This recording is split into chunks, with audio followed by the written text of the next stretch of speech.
What it is, my 10 Peace and Grease here, and taking a little bit of break from Warframe, and I came back recently to see if there's anything new going on in the game, and lo and behold, we have a new Nightwave Intermission. So let's take a look at it and see if this is something you're going to want to delve into, or if it's something you're going to let pass on by.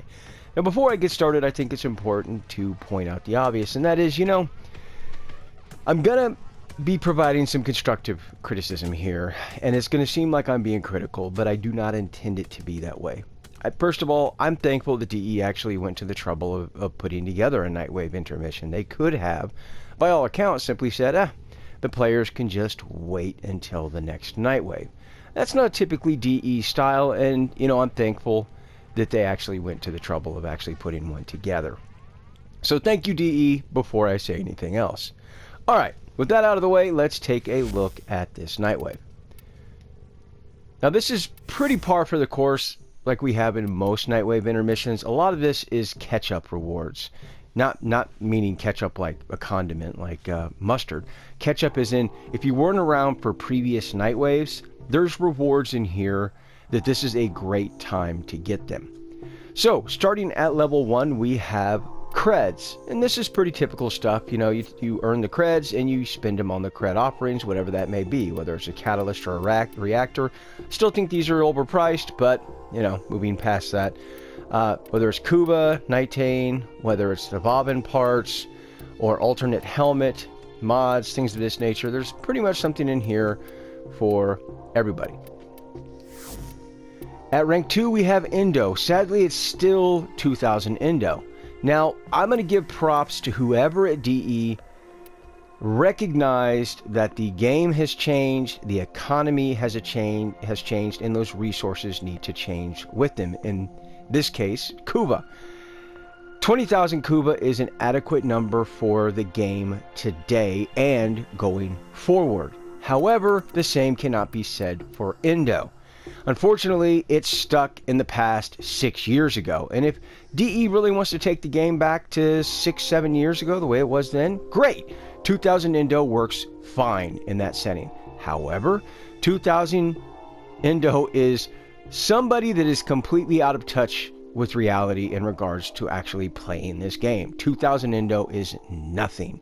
Even a basic mod like a Vitality or a Steel Fiber, you may be able to upgrade that a quarter of the way. Now, bottom line, most of us experienced and veteran players, we don't care about Indo. We just don't. We're sitting on a load of it and have multiple ways of earning more. I myself am sitting on over 50 Ayatan sculptures right now. I've got thousands of mods I can break down for Indo, and if none of that works, I can simply just run Arena and farm Indo. So at the end of the day, your experienced veteran players don't care about this, but who does? Well, it's those new and beginning players. They're scrimping and scrounging and saving every bit of Indo they can to upgrade those basic mods. And 2000 Indo does not help them. At the end of the day, this needs to be upped to 10,000 Indo, period, the end. Now hold on, I can already hear somebody out there saying, 10,000, that's too much. No, hold on. Hear me out. Do you know what 10,000 Indo upgrades? It's not going to even come close to upgrading a Riven mod. It can't even, in his wildest dreams, upgrade a primed mod. But what 10,000 Indo can do is almost upgrade one Steel Fiber in this example, or one Vitality. In fact, it costs over 10,000 Indo to upgrade one Vitality or one Steel Fiber. But what 10,000 Indo does is it gets those new and beginning players a little bit closer to maxing out a mod. 2,000 Indo as a reward is not a reward at all. It does nothing. It accomplishes nothing. It helps nobody. So that needs to catch up, to the game today. So for rank 3, we have weapon slots. Even if you don't need them right now, you are probably going to need some down the road. So they're always handy to have. Rank 4 and at rank 8, we have the Nightwave emblem and sigil, respectively. And if you don't have an emblem, or you don't have a sigil, or if you just like the way this one looks, might as well go ahead and grab it. I mean, it's free. As you go through here, you're going to be getting it. At rank 5 and rank 7, we have the Orokin Catalyst and Reactor, respectively.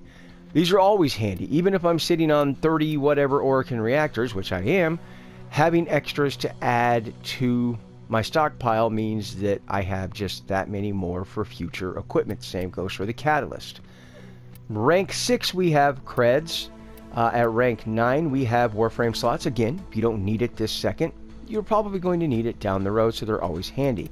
At rank 10 we have a ribbon mod, but sadly it's a kit gun ribbon mod. So yeah, it's not a shotgun ribbon mod. It's not a melee ribbon mod. It's not a rifle ribbon mod. It's not even a pistol ribbon mod. It's a kit gun ribbon mod. Yeah. As far as I'm concerned, yeah, it's kind of the bottom of the barrel as far as ribbon mods go. But if you want one, there it is. Rank 11, we have more creds. Rank 12, we have that tasty Kuba. Rank 13, we have the Wolf K-Drive scroll. Now, if you don't have a scroll for your K-Drive, you want one, this one's free. As you go through ranking up, you're going to get it. And this was from the Wolf of Saturn 6 Nightwave, and so if you weren't around for that, you can still get this. At rank 14, we have the Meticulous Aim Augment for the Volker or the Volker Wraith. At rank 15, Credit Booster. Always handy if you're in need of credits. Rank 16, we have more creds. At rank 17, we have an Exilus Weapon Adapter. Okay. How do I say this? The problem with the Exilus Weapon Adapter is the problem that it has always had ever since its release into the game. And that is the lack of good mods for this slot. It should be a no-brainer that mods like that modify reload or modify fire rate as examples should automatically be an Exilus mod for weapons, but for whatever reason, DE is keeping them in the main mod pool for weapons, which I don't understand. As you can see, I'm sitting on 2 blueprints for these. Why? Because it's not worth my resources to build them. And to really emphasize this, I have resources falling out my ass, and it's still not worth my resources to build these things, because sadly, the mod pool, there's not a lot of good mods out there worth your time. But if for some reason, if you're bound and damn determined to get one, here's one for free, I guess. Rank 18, we have the Spore Ephemera. Again, if you don't have an ephemera, you want this one, here it is. Now, in my opinion, this kind of looks like your Warframe shitting on the floor, but maybe your Warframe isn't potty trained, so, you know, it works perfectly there. No, but all joking aside, you know, some ephemeras can actually be used on companions, like your Kubros, your Kavats, as well as your Sentinels, and also be used on your Operator. So having an ephemera, if you don't have one, here you go. It's free. Again, as you rank up, you're going to be getting it. So at rank 19, we have more of that tasty Kuba. Can't ever get enough of that. At rank 20, we have the Bursting Mass Mutilus Quanta Augment. At 21, more creds. At 22, we have the Ayatan Himakara sculpture. Now, I'm not going to say this is a rare sculpture, but it is more uncommon than all the rest of the sculptures out there. You'll rack up a ton of the other sculptures, all of them combined. These are just uncommon. They're not typically the sculpture you see. And you know what? Kudos to DE. I've said before that we need an influx of more sculptures coming into the Nightwaves as a reward. Now, sadly, I think the total endo value on this with all the stars slotted is like 2,600 or something like that. So it's still below the Anasa sculpture from Sorties, which makes sense. You know, if you make this worth more, then you take yet another item out of the reward pool that people just really aren't going to be that interested in for running the Sortie. So I get it. But it is an uncommon sculpture, as I said, so maybe you want to keep one of these as a ship decoration, but you can sell them or you can scrap them with Maru and get that endo. Up to you. At rank 23, we have the Wolf's Howl emote. Again, another reward from the Wolf of Saturn 6 Nightwave. Now, there is a howl that accompanies that emote. Obviously, my audio settings are changed up a little bit, but if you like it, here it is, right here. If you want a cool emote, you like this one, what else needs to be said? Rank 24, creds. At rank 25, we have the Proto-Somid Shoulder Guard. Again, this is a case of if you don't have a shoulder guard, you want a shoulder guard, here you go. You can use it until you get something better. Now, for me, this shoulder guard is more of a niche usage type of shoulder guard because the only frame I really use this on is my Nidus. It doesn't ever get equipped on any of my other frames, and I have them all. So yeah, this is the only one that gets put on Nidus because it fits the overall theme. But I do wish it did something other than just kind of lay over your shoulder like a dead alien slug. But it is what it is. Again, if you want a shoulder guard, you don't have any, there you go. At rank 26, we have a 3-Forma bundle, always handy. At rank 27, we have an Arcane Grace. It seems like there's a trend developing here. With every single Nightwave, we get a singular, unupgraded Arcane Grace. So let's be glass half full here and say that if you stick around for a while and you run all these Nightwaves, at some point you will have a max rank Arcane Grace. Moving on, at rank 28, we have the Emissary outfit. All right, here's the deal. I've said it before. It's no secret. I don't like operator cosmetics because I don't like my operator. I don't like the fact that our operators are kids. That's why I'm so excited about the Duvary update. I want to see my, operator grow the flip up.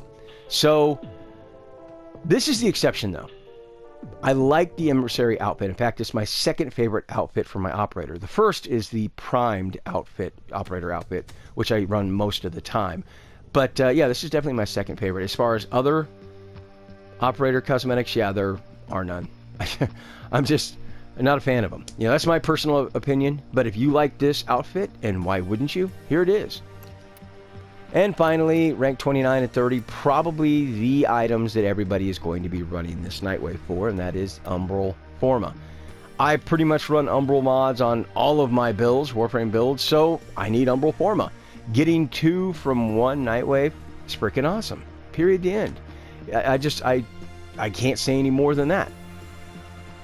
Now, few things I want to clear up here, and I think it's important to point out. I've said this in previous reviews of Nightwaves, but I got to say it again. And that is at rank 28. You're experienced and veteran players like myself. At 28, I'm going to get nothing. At rank 25, I'm going to get nothing. At rank 23, I'm going to get nothing. At rank 20, I'm going to get nothing. At rank 18, I'm going to get nothing.